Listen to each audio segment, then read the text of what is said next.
Hello guys, here's the rims that are going to get those brand new tires on them.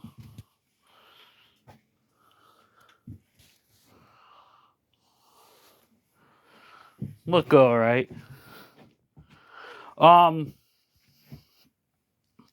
So, I'm thinking on on something, okay? You know, I have that O2 out there that is parts. What I'm thinking is getting the frame back in here, okay? And pulling the rear end out of it. The frames are the same between the Hydro and that O2. So what I'm thinking about doing is sanding that frame down since it doesn't need much work, and using that frame and putting the Hydro rear end in it, and then going back with a Kohler which is off of that specific machine anyway. It's in here underneath this, and then I'll use that Briggs on something else. Reason being is that 18 horse, it's a good engine, but in the deep cold, it's a bit of a pain. That rear end takes a lot of power away from it. So, with that being a 23 horse, it's going to be more fuel economical because it's got overhead valves. That does make a difference. So, pretty much the O2 is going to go back together, but it's going to be modded. It is a rainy day again today. And plus that thing's already got the nicer sleeve hitch lift parts on it. So when it comes to this, I'll be using the dash off of this 2000. All this parts that are really nice shape. Even using the clutch rod. Because if you look, there's a roll pin there and there's supposed to be one over here, but it's missing. And that's all there is. So, all this will come off. That clutch rod will come out. And then when we go over here, the footrest will come off the O2. They'll go on that one. I think it's...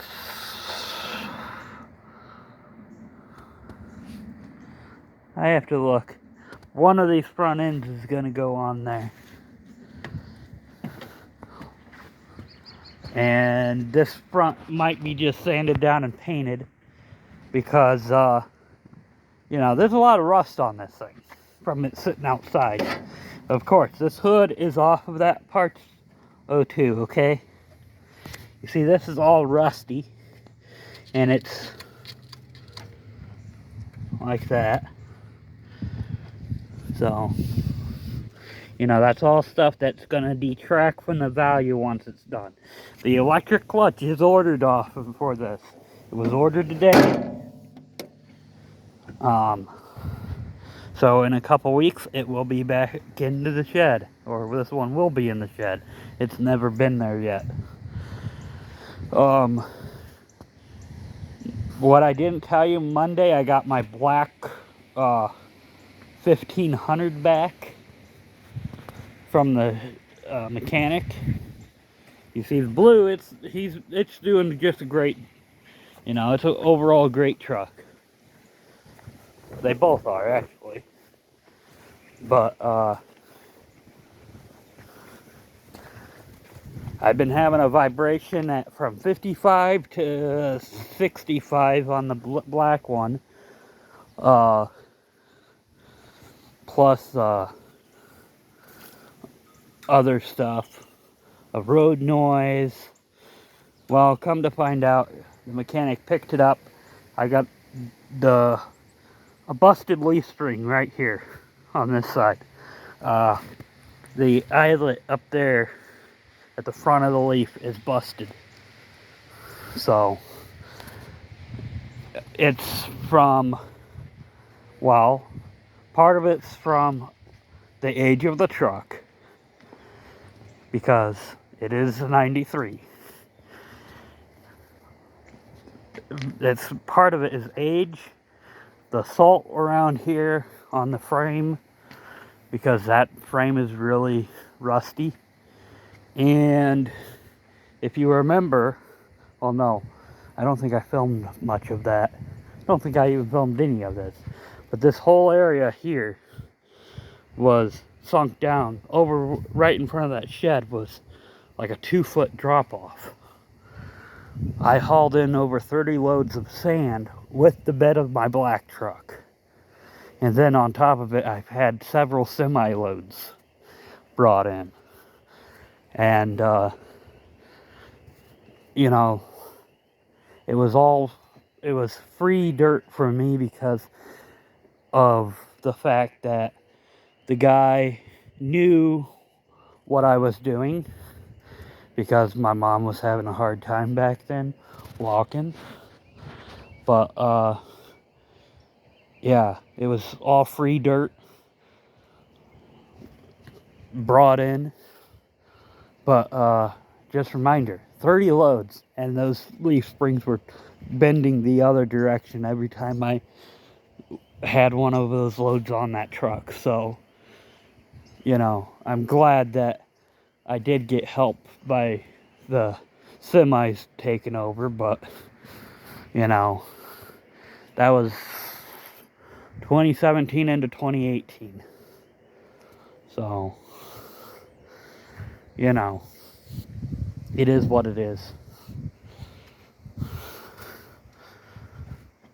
But, yeah, mechanic says that if I get the leaf springs from the junkyard for the black truck, it'll be 3 hours labor to do both rears. Well, what I'm thinking is, because it's my beater of a truck, just do the one side.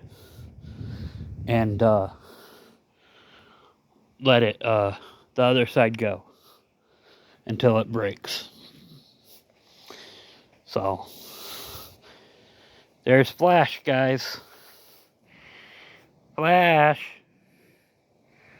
He's like, yeah, whatever, human. Now he's gonna play. What are you doing, buddy? Oh, yeah. He does let me pet him, but I actually have to grab him. He's one of these tricky cats. There we go. There we go. He's letting me know. So, yeah. Some people asked me about this Roper rally in the past. Depending on how projects go this year, this one may end up in the shed. I mean, I don't know what I'm going to do with it after I fix it, because they're not very collectible and not many people want it. So what happened is the previous owner knocked the axle out of the transmission. So I just have to open it up, put the clip back on after I get the rim off and the tire fixed. And then there's a spindle going out on the deck, because that tractor was a customer of Terrell's, so I know sort of the history on it. In which case, up here, let me see if I can find it. That's not it, so it's gotta be this one right here. New old stock spindle for that mower deck. And the kicker is, I got it at the junkyard. Somebody was scrapping it.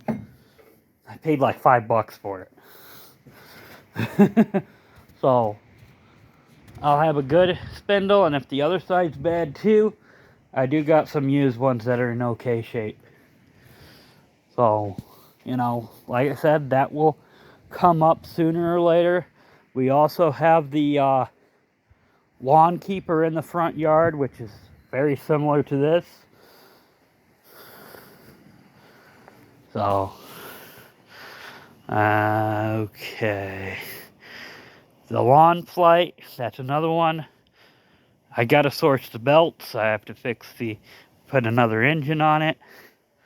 But this one, if I'm not mistaken, I did tell you guys it's a little backstory, but I can't remember if I did or not. But this is not supposed to be in the U.S.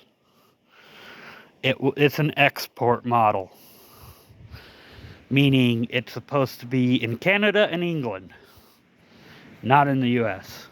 And I got the mower deck for it. It's up on the hill. So, you know, that one was going to end up getting scrapped where it was sitting, and I grabbed it and brought it home. It does need some work. I mean, I'm not much into MTDs, you know that, but, you know, it's going to get fixed. And I don't know what I'm going to do with it. It's going to be neat just to have. So, this weekend, I'm heading down to my buddy Jim's house. We're picking up a 93 gt3000. And then Uncle Pat, he's getting a couple engines from Jim. So, you know, that will be a good thing. Those rims are in the shed because, well, I got to take these tires off. So, and these are going to go on the 93. Now, here's a little tip. If you have these little dust caps off the Craftsmans and whatnot, and they're not greasy, your outdoor cats will play with them. I find them all over the yard. I wouldn't recommend letting them play with the greasy caps. They play with just odds and ends. What else do they play with? Well, I know they play with mice, real mice. But, yeah, I find them all over the place. So, anyway, that's all for this video. Thanks for watching.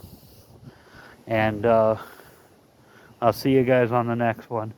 And hopefully, we'll get some projects done more soon. Alright, bye.